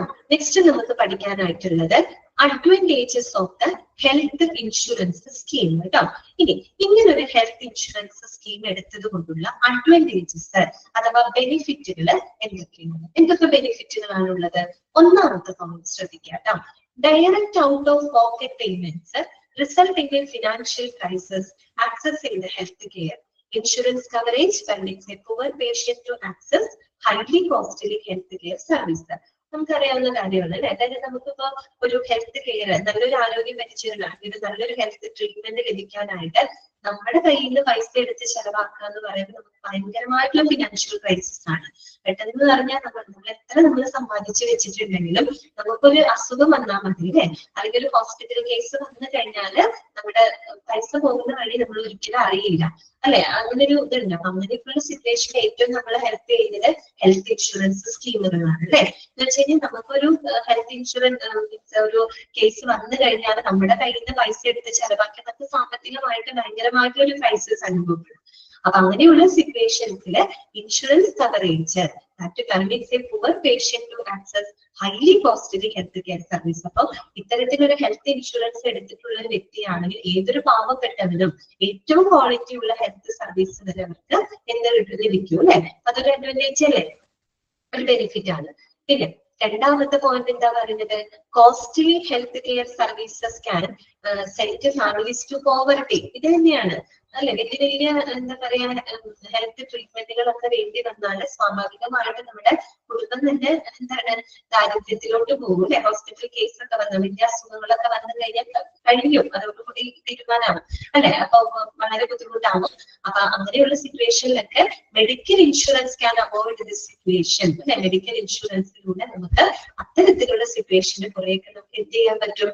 മാനേജ് ചെയ്യാനായിട്ട് സാധിക്കും. ഓക്കെ, ഹെൽത്ത് ഏറ്റവും ഇമ്പോർട്ടന്റ് ആയിട്ടുള്ള ഒന്നാണ് അല്ലെ ഹെൽത്ത് എന്ന് പറയുന്നത്. ഓക്കെ, അടുത്തത് എന്താണ്? Medical insurance coverage permits patients for the negotiation. എന്താണ് പറയുന്നത്? Medical insurance coverage permits the patients for the negotiation. Negotiate എന്ന് വെച്ചാൽ എന്താ? ഡിസ്കസ് ചെയ്യാന്നുള്ള അർത്ഥമാണ്. ഇവിടെ ഉദ്ദേശിക്കുന്നത് പേഷ്യൻസിന് ഹോസ്പിറ്റലുമായിട്ട് എന്ത് ചെയ്യാൻ പറ്റും? അവരുടെ ട്രീറ്റ്മെന്റും മറ്റും ഒക്കെ മാനേജ് ചെയ്യുന്നതിന് വേണ്ടിയിട്ട് അവർക്ക് എന്ത് ചെയ്യാൻ പറ്റും? നെഗോഷിയേറ്റ് ചെയ്യാൻ പറ്റും അല്ലെ. ഇങ്ങനെ ഒരു മെഡിക്കൽ ഇൻഷുറൻസ് കവറേജ് ഉണ്ടെങ്കിൽ തീർച്ചയായിട്ടും അവർക്ക് വളരെ കോൺഫിഡന്റ് ആയിട്ട് തന്നെ പേഷ്യൻസിന് അവരുടെ ട്രീറ്റ്മെന്റുകളും മറ്റും മാനേജ് ചെയ്യുന്നതിന് വേണ്ടിയിട്ട് ഹോസ്പിറ്റലിനോട് റിക്വസ്റ്റ് ചെയ്യാനായിട്ട് സാധിക്കും. ആ ഒരു അർത്ഥമാണ് ഇവിടെ ഉദ്ദേശിക്കുന്നത് കേട്ടോ. Medical insurance coverage that permits the patients for the negotiation. Okay, ക്ലിയറായോ പറഞ്ഞത്? അതായത് മെഡിക്കൽ ഇൻഷുറൻസ് കവറേജ് ഉണ്ടെങ്കിൽ നമുക്ക് ഒരു കോൺഫിഡന്റ് അല്ലേ. അപ്പൊ പേഷ്യൻസിന് എന്താണ് ഹോസ്പിറ്റലിൽ പോയി കഴിഞ്ഞപ്പോൾ അവർ എന്തെങ്കിലും ട്രീറ്റ്മെന്റുകളോ കാര്യങ്ങളോ പറഞ്ഞ് നമുക്ക് കുറെ കൂടെ കോൺഫിഡന്റ് ആയിട്ട് അവരുടെ അടുത്ത് നമുക്ക് റിക്വസ്റ്റ് ചെയ്യാം അല്ലെ. ട്രീറ്റ്മെന്റ് നടത്താനുള്ള ഒരു റിക്വസിഷൻ നമുക്ക് കൊടുക്കാൻ പറ്റും. കാരണം നമ്മുടെ കയ്യിൽ എന്തുണ്ട്? ഇൻഷുറൻസ് കവറേജ് ഉണ്ട്. ഓക്കെ, അപ്പൊ അതൊക്കെ ഒരു അഡ്വാൻറ്റേജ് ആണ്. പിന്നെ എന്താ പറയുന്നത്? Health insurance protects you from the high unexpected cost അല്ലെ. നമുക്ക് ആകസ്മികമായിട്ടുണ്ടാകുന്ന അൺഎക്സ്പെക്ടഡ് കോസ്റ്റിൽ നിന്നൊക്കെ നമ്മളെ പ്രൊട്ടക്ട് ചെയ്യാനായിട്ട് ഹെൽത്ത് ഇൻഷുറൻസ് കൊണ്ട് സാധിക്കും. ഓക്കെ, ഒരു അസുഖം ആക്സിഡന്റ് എന്നൊക്കെ പറഞ്ഞാൽ പെട്ടെന്നൊക്കെ വരുന്നതാണ്, അൺഎക്സ്പെക്ടഡ് ആയിട്ടൊക്കെ വരുന്ന കാര്യങ്ങളാണ്. അപ്പൊ അത്തരം അൺഎക്സ്പെക്ടഡ് കോസ്റ്റിനെയൊക്കെ നിന്നൊക്കെ പ്രൊട്ടക്ട് ചെയ്യാനായിട്ട് ഇത്തരം ഹെൽത്ത് ഇൻഷുറൻസ് നമ്മളെ വളരെയധികം സഹായിക്കുന്നുണ്ട്. പിന്നെന്താണ് quality treatment will be made affordable അല്ലെ. ഏറ്റവും ക്വാളിറ്റി ഉള്ള ട്രീറ്റ്മെന്റുകൾ ഏറ്റവും അഫോർഡബിൾ ആവുന്ന രീതിയിൽ ആളുകൾക്ക് ലഭിക്കും അല്ലെ. അവിടെ നമുക്ക് ഇങ്ങനെ ഒരു ഇൻഷുറൻസ് ഉണ്ടെങ്കിൽ അവിടെ പാവപ്പെട്ടവനെന്നോ പണക്കാരനെന്നോ അങ്ങനെയൊന്നും ഇല്ല അല്ലെ. ഏറ്റവും ക്വാളിറ്റി ഉള്ള സേവനങ്ങൾ എന്താ പറയാ സാധാരണക്കാർക്ക് വരെ അഫോർഡബിൾ ആകുന്ന രീതിയിൽ അവർക്ക് ലഭിക്കുന്നുണ്ട് അല്ലെ. അതുകൊണ്ടൊക്കെ ഈ ഒരു ഹെൽത്ത് ഇൻഷുറൻസ് എന്ന് പറയുന്നത് ഏറ്റവും എടുക്കുന്നത് നല്ലതാണ് കേട്ടോ. പിന്നെ പറയുന്ന ഒരു പോയിന്റ് എന്താ അറിയോ, ടാക്സ് ബെനിഫിറ്റ് ആണ്. അതായത് ടാക്സ് ആനുകൂല്യം ലഭിക്കുന്നത്. ടാക്സ് ബെനിഫിറ്റ് എന്ന് പറയുമ്പോൾ നികുതി ആനുകൂല്യം ലഭിക്കാം എന്ന് പറഞ്ഞാല് നമുക്ക് ഈ ഹെൽത്ത് ഇൻഷുറൻസ് പോളിസി എടുത്തിട്ടുണ്ടെങ്കിൽ ടാക്സ് ഡിഡക്ഷൻ കിട്ടും. അതായത് നമുക്ക് ടാക്സ് കുറവ് അടച്ചാൽ മതി. മനസ്സിലായോ? ടാക്സ് കുറയ്ക്കാനായിട്ട് നമുക്ക് സാധിക്കും. പ്രത്യേകിച്ച് ഇപ്പം ഞാനൊരു എക്സാമ്പിൾ പറഞ്ഞാൽ മനസ്സിലാവുന്നത്, ഇപ്പൊ ഒരു വാർഷിക വരുമാനം 5 ലക്ഷം രൂപയുള്ള ഒരാളാണെന്ന് ഇരിക്കട്ടെ. വാർഷിക വരുമാനം കേട്ടോ, വാർഷിക വരുമാനം 5 ലക്ഷം രൂപയ്ക്കുള്ള ഒരു ആളാണെന്ന് വിചാരിക്കാം. ഓക്കെ, അപ്പൊ അദ്ദേഹം സ്വാഭാവികമായിട്ടും വാർഷിക വരുമാനം 5 ലക്ഷം എന്ന് പറയുമ്പോൾ എന്തായാലും ടാക്സ് അടയ്ക്കണമല്ലോ. ടാക്സ് അടയ്ക്കേണ്ട ഒരു വ്യക്തിയാണ്. അപ്പോ ഇയാൾ ഒരു ഹെൽത്ത് ഇൻഷുറൻസ് പോളിസി എടുത്തിട്ടുണ്ടെന്ന് വിചാരിക്കാം. ഓക്കെ, ഒരു 10,000 രൂപ ഇപ്പൊ പ്രീമിയം അടച്ചിട്ടുള്ള ഒരു ഹെൽത്ത് ഇൻഷുറൻസ് പോളിസി ഇദ്ദേഹം എടുത്തിട്ടുണ്ടെന്നിരിക്കാം. അപ്പൊ ഇദ്ദേഹത്തിന് ടാക്സ് ബെനിഫിറ്റ് കിട്ടും. അതായത് 5 ലക്ഷം രൂപയ്ക്ക് അദ്ദേഹം ടാക്സ് അടയ്ക്കണ്ട. ആ 5 ലക്ഷം രൂപയിൽ 10,000 കുറച്ചിട്ട് 4,90,000 രൂപയ്ക്കുള്ള ടാക്സ് അയാൾ പേ ചെയ്താൽ മതി. മനസ്സിലായോ? അങ്ങനെയൊക്കെയുള്ള ഒരു ഗുണങ്ങളുണ്ട്. ഇത്തരം ഹെൽത്ത് ഇൻഷുറൻസ് പോളിസി എടുക്കുമ്പോൾ 5 ലക്ഷം എടുത്താൽ അത്രയും ടാക്സ് അടയ്ക്കുന്നതിന് പകരം ഈ ഹെൽത്ത് ഇൻഷുറൻസ് പോളിസി ഉണ്ടെങ്കിൽ അതിന്റെ തുക കഴിച്ച് ബാക്കിയുള്ള എമൗണ്ടിനുള്ള ടാക്സ് അടച്ചാൽ മതി. അപ്പൊ അത്യാവശ്യം കുറച്ചൊരു നമുക്ക് നികുതി എന്ത് ചെയ്യാൻ പറ്റും, കുറച്ചടച്ചാൽ മതി. കുറച്ചെന്ന് വെച്ചാൽ കുറച്ച് ആനുകൂല്യം നമുക്ക് അതിൽ ലഭിക്കും. മനസ്സിലായോ പറഞ്ഞത്? ടാക്സ് ബെനിഫിറ്റ് ഉണ്ട് കേട്ടോ. അതൊരു സെക്ഷൻ 80B എന്നൊക്കെ പറയുന്ന ഒരു ടാക്സിന്റെ ഒരു ഇതുണ്ട്. അതനുസരിച്ചിട്ടാണ് അങ്ങനെ ഒരു ടാക്സ് റിഡക്ഷൻ ഒക്കെ ലഭിക്കുന്നത് കേട്ടോ. ഓക്കെ, ക്ലിയർ ആയോ പറഞ്ഞത്? ഇതൊക്കെയാണ് നമ്മുടെ ഹെൽത്ത് ഇൻഷുറൻസ് കൊണ്ട് നമുക്ക് ലഭിക്കുന്ന അഡ്വാൻറ്റേജസ്. ഓക്കെ, ഇത്രയൊക്കെയാണോ നിങ്ങൾക്ക് മനസ്സിലായില്ലേ? ഇനി അടുത്തത് കേട്ടോ, നെക്സ്റ്റ് നമുക്ക് പഠിക്കാനുള്ളത് expenses covered by the health insurance. Okay, പൊതുവെ ഒരു ഹെൽത്ത് ഇൻഷുറൻസിൽ കവർ ചെയ്തു പോകുന്ന എക്സ്പെൻസസുകൾ എന്തൊക്കെയാണ്? എന്തൊക്കെ എക്സ്പെൻസുകളാണ് പൊതുവെ ഒരു ഹെൽത്ത് ഇൻഷുറൻസിലൂടെ നമുക്ക് കവർ ചെയ്യാനായിട്ട് സാധിക്കുന്നത് കേട്ടോ. അതാണ് ഇനി പറയുന്നത്. നോക്കാം, each insurance company provides plans that cover various expenses. Okay, അപ്പൊ പൊതുവെ എന്ന് പറയുമ്പോൾ ഹെൽത്ത് ഇൻഷുറൻസ് എന്ന് പറയുമ്പോൾ അത് പല ടൈപ്പുകളുണ്ട്. അത് ഇൻഷുറൻസ് ആളുകളോട് ചോദിച്ചാൽ അറിയാൻ പറ്റും. പല പല പോളിസികളുണ്ട്, പല തരത്തിലുള്ള പോളിസികളുണ്ട്. ഓക്കെ, പലതരത്തിലുള്ള പ്ലാനുകളുണ്ട്. ഓരോന്നിലും ഓരോ തരത്തിലുള്ള എക്സ്പെൻസിലുള്ള കവറേജ് ആയിരിക്കും കൊടുക്കുന്നുണ്ടാവുക. എങ്കിലും some of the standard health expenses covered are the following. എങ്കിലും പൊതുവെ ഒരു ഹെൽത്ത് ഇൻഷുറൻസിലെ പൊതുവെ കവർ ചെയ്തു പോകുന്ന ചില എക്സ്പെൻസുകളാണ് ഇനി നമ്മൾ പഠിക്കാനായിട്ട് പോകുന്നത് കേട്ടോ. അത് നമുക്കൊരു 7 പോയിന്റുകൾ പഠിക്കാനുണ്ട് കേട്ടോ. 7 പോയിന്റുകൾ ജസ്റ്റ് നമുക്കൊന്ന് വായിക്കാം. ഒന്ന്, inpatient hospitalisation. 2, pre hospitalisation expenses. പിന്നെ post hospitalisation expenses, ambulance charges, day care treatment, day to day hospital cash, income benefit. ഇതൊക്കെ പൊതുവെ ഒരു ഹെൽത്ത് ഇൻഷുറൻസിലൂടെ കവർ ചെയ്തു പോകുന്ന ചില എക്സ്പെൻസുകളാണ് കേട്ടോ. ആ പേരിൽ തന്നെ നമുക്ക് കുറെ കാര്യങ്ങൾ മനസ്സിലാക്കാൻ പറ്റും. ഒന്നാമത് എന്താണ്? Inpatient hospitalization. Inpatient എന്ന് പറയുന്നത് എന്താണ്? അഡ്മിറ്റ് ആവുമ്പോൾ അല്ലെ, നമ്മളൊരു ഹോസ്പിറ്റലിൽ അഡ്മിറ്റ് ആവുമ്പോൾ സ്വാഭാവികമായിട്ടും നമുക്ക് വരുന്ന കുറെ മെഡിക്കൽ എക്സ്പെൻസുകളുണ്ട് അല്ലെ. അതിനൊക്കെയുള്ള കവറേജ് നമുക്ക് എന്തിലൂടെ ലഭിക്കും? ഈ പറയുന്ന ഹെൽത്ത് ഇൻഷുറൻസിലൂടെ ലഭിക്കുന്നുണ്ട്. ഓക്കെ, ഇപ്പൊ നമുക്ക് അത് വായിക്കാം. അത്രയേ ഉള്ളൂ അതിനകത്ത് കേട്ടോ. നോക്കാം, in case the patient is hospitalized due to an injury or illness and it is covered in your health insurance plan, the hospitalization expense will be met by the insurer. അതായത് നമ്മളിപ്പോ എന്തെങ്കിലും അസുഖമോ അല്ലെങ്കിൽ എന്തെങ്കിലും ആക്സിഡന്റ് സംഭവിച്ചിട്ട് പെട്ടെന്ന് hospitalise ചെയ്യപ്പെടുകയാണ്, admit ചെയ്യപ്പെടുകയാണെങ്കിൽ നമ്മൾ എടുത്തിട്ടുള്ള health insurance പ്ലാനില് ചിലത് ഈ പറയുന്ന കവറേജ് നമുക്ക് ലഭിക്കും അല്ലെ. അപ്പൊ ഞാൻ ഒരു കാര്യം ശ്രദ്ധിക്കണം കേട്ടോ, നമ്മൾ എടുത്ത പ്ലാനിന് അനുസരിച്ചിട്ടേ നമുക്ക് കിട്ടുള്ളൂ. ഓരോരുത്തർ എടുക്കുന്ന പ്ലാനിൽ വ്യത്യാസം ഉണ്ടാവും. ഓക്കെ, ചിലതിന് കൃത്യമായിട്ട് പറയും എന്താണ്, ചിലതിന് കൊടുക്കില്ല, ചിലതിനെ കൊടുക്കുള്ളൂ. അപ്പൊ ആ പ്ലാനുകൾക്ക് അനുസരിച്ച് വ്യത്യാസം ഉണ്ടാവും കേട്ടോ. അപ്പൊ ഈ പോളിസി ഹോൾഡർ എടുത്തിട്ടുള്ള ഇൻഷുറൻസ് പ്ലാനിനകത്ത് അങ്ങനെ ഇൻപേഷ്യന്റ് ഹോസ്പിറ്റലൈസേഷൻ കവറേജ് ഉണ്ടെങ്കിൽ തീർച്ചയായിട്ടും ആ ഒരു പരിരക്ഷ അവർക്ക് ലഭിക്കും കേട്ടോ.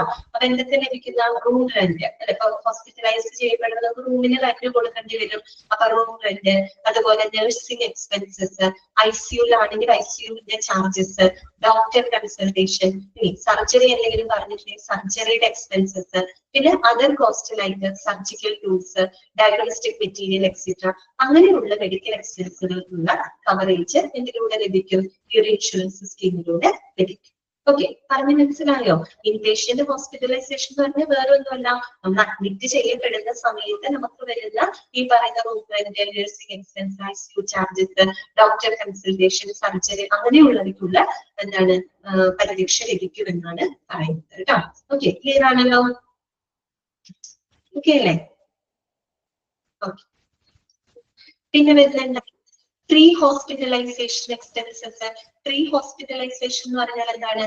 ഹോസ്പിറ്റലൈസ് ചെയ്യുന്നതിന് മുൻപായിട്ട് വരുന്ന ചില മെഡിക്കൽ എക്സ്പെൻസ്. ഇപ്പൊ ചിലവരൊക്കെ ഇടയ്ക്കിടയ്ക്ക് മെഡിക്കൽ ചെക്കപ്പ് ചെയ്യുന്ന ആളുകൾ ഉണ്ടായിരിക്കും, ഡോക്ടറെ കൺസൾട്ട് ചെയ്ത് മെഡിക്കൽ ചെക്കപ്പുകളും കാര്യങ്ങളൊക്കെ ചെയ്യുന്നുണ്ടാവും. അല്ലെങ്കിൽ ഹോസ്പിറ്റലിൽ പോയി അഡ്മിറ്റ് ആവേണ്ട കാര്യമൊന്നുമില്ല. അങ്ങനെ വരുന്ന മെഡിക്കൽ എക്സ്പെൻസുകൾക്കുള്ള കവറേജും ഇതിലൂടെ ലഭിക്കുന്നുണ്ട്. ജസ്റ്റ് ഒന്ന് വായിക്കാം നമുക്ക്. All medical expenses incurred before the patient is hospitalized up to a period specified earlier are covered in the insurance. അപ്പൊ നമ്മൾ ഈ പറയുന്ന ഹോസ്പിറ്റലൈസ് ചെയ്യുന്നതിന് മുൻപായിട്ട് അല്ലാണ്ട് വരുന്ന ചില എന്താ പറയാ, അതും ഒരു പ്രത്യേക കാലയളവ് വരെ കേട്ടോ. അത് പ്രത്യേകം ശ്രദ്ധിക്കണം. ഇപ്പൊ ഹോസ്പിറ്റലൈസ് ചെയ്യപ്പെടുന്നതിന് മുമ്പ് എല്ലാത്തിനും കിട്ടില്ല, ഒരു പ്രത്യേക കാലയളവ് വരെ ഉള്ളതിനെ കിട്ടുള്ളൂ കേട്ടോ. അല്ലാണ്ട് ഇങ്ങനെ ഹോസ്പിറ്റലൈസ് ചെയ്യപ്പെടുന്നതിന് മുമ്പ് വരുന്ന എല്ലാ മെഡിക്കൽ എക്സ്പെൻസിനൊന്നും അവർ കവറേജ് കൊടുക്കില്ല. ഒരു സ്പെസിഫൈഡ് ഏർലിയർ ഒരു പ്രത്യേക കാലയളവ് വരെ ഉള്ള മെഡിക്കൽ എക്സ്പെൻസുകൾക്കുള്ള കവറേജ് ഇതിലൂടെ കൊടുക്കുന്നുണ്ട് കേട്ടോ. അതിനകത്ത് എന്തൊക്കെ ഉൾപ്പെടുന്നുണ്ട്? These consist of doctor consultations. ഇടയ്ക്ക് ഇപ്പൊ ഡോക്ടറെ പോയി കൺസൾട്ട് ചെയ്യുന്നവരുണ്ടാവാം, മെഡിക്കൽ ചെക്കപ്പുകൾ ചെയ്യുന്നുണ്ടാവാം, അതുപോലെ മെഡിക്കൽ ഇൻവെസ്റ്റിഗേഷൻസ്, ഇപ്പൊ എന്തെങ്കിലും ഷുഗർ ടെസ്റ്റ് ചെയ്യോ, കൊളസ്ട്രോൾ ടെസ്റ്റ് ചെയ്യോ, അല്ലെങ്കിൽ ഒരു ലിവർ ഫംഗ്ഷൻ ടെസ്റ്റ് ചെയ്യോ, അങ്ങനെയുള്ള ഇൻവെസ്റ്റിഗേഷൻസ് ഒക്കെ നടത്തുന്നതൊക്കെ അതിനകത്ത് വരുന്നുണ്ട്. പിന്നെ പ്രൈമറി പ്രൊസീജിയേഴ്സ്, പ്രിവെന്റീവ് സർജറീസ്, അതായത് മേജർ സർജറീസ് അല്ല, പ്രിവെന്റീവ് ആയിട്ട് നടത്തുന്ന ചില സർജറീസില്, ഡയഗ്നോസ്റ്റിക് ടെസ്റ്റുകള്, മെഡിസിൻസ്, അങ്ങനെയുള്ളതിനൊക്കെയുള്ള കവറേജ് ലഭിക്കുന്നുണ്ട്. അതെന്ന് പറഞ്ഞാൽ പ്രീ ഹോസ്പിറ്റലൈസേഷൻ, ഹോസ്പിറ്റലിൽ അഡ്മിറ്റ് ആവണ്ട, അതിനു മുമ്പ് തന്നെ നടക്കുന്ന ഇങ്ങനെയുള്ള ചില എന്താണ് എക്സ്പെൻസുകൾക്കുള്ള കവറേജ് ഹെൽത്ത് ഇൻഷുറൻസിലൂടെ ലഭിക്കുന്നു. ഓക്കെ, ഇത്രയും മതി കേട്ടോ. അപ്പൊ ഞാൻ അൺമ്യൂട്ട് ചെയ്യാണ്. ഇന്നത്തെ ക്ലാസ്സിൽ നിങ്ങൾക്ക് എന്തെങ്കിലും ഡൗട്ടുകൾ ഉണ്ടെങ്കിൽ ചോദിക്കാം കേട്ടോ.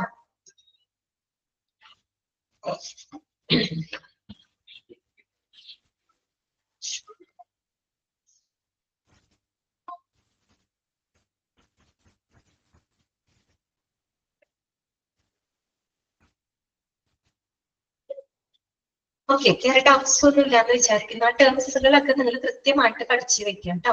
ടേംസുകൾ, അതുപോലെ ഹെൽത്ത് ഇൻഷുറൻസിന്റെ അഡ്വാൻറ്റേജസ് എന്തൊക്കെയാണെന്നുള്ളത് കൃത്യമായിട്ട് വായിച്ച് മനസ്സിലാക്കി വെക്കാം കേട്ടോ. ഓക്കെ, അപ്പൊ നമുക്ക് നെക്സ്റ്റ് ക്ലാസ്സിൽ കാണാം കേട്ടോ. Thank you.